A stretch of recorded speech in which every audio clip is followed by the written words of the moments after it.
For hunde, det kan være koldt for poterne på den årstid her, og fiske med, især med flue. Det er simpelthen det hele, det kramper sammen, og man kan næsten ikke holde det ude. Løsningen er jo selvfølgelig at tage handsker på. Vi er med her. Problemet med handsker, det er, at så længe de er tørre, så er de jo lækre og varme at have på. Men især fluefiskerne, vi har den udfordring, at sådan nogle handsker her, de er ikke tørre ret længe, fordi når vi står og trækker ind i vores line her, så trækker vi en masse vand med op, og så bliver vores handsker bare drivhamrende våde. Og så er de kolde, og så er vi lige vidt. Men vi skal jo fiske, så jeg skal lige vise jer et lille trick, som virkelig kan redde en fiskedag, når det er koldt. Sådan en almindelig, helt sådan en glat handske her, den kan man imprægnere med sådan noget kolonilspray, som egentlig er beregnet til at gøre telte og tøj og sådan noget vandtæt. Men det kan sandelig også gøre handsker vandskyende. Nu skal I bare se.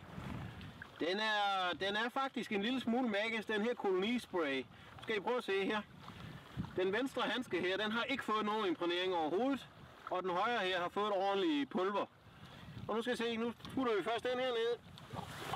Jeg kan mærke med det samme, at vandet det trænger ind, og det bliver hundekoldt. Så tager vi den imprægneret ved siden af. Og for det første, så kan I se på farven, der er et eller andet forskel her. Og jeg kan mærke, at den venstre, den bliver altså temmelig kold.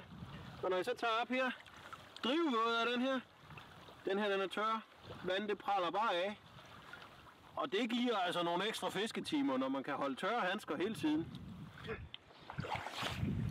Så denne her, I kan se bare mængden af vand, den suger den her kontra den her, gør en forskel.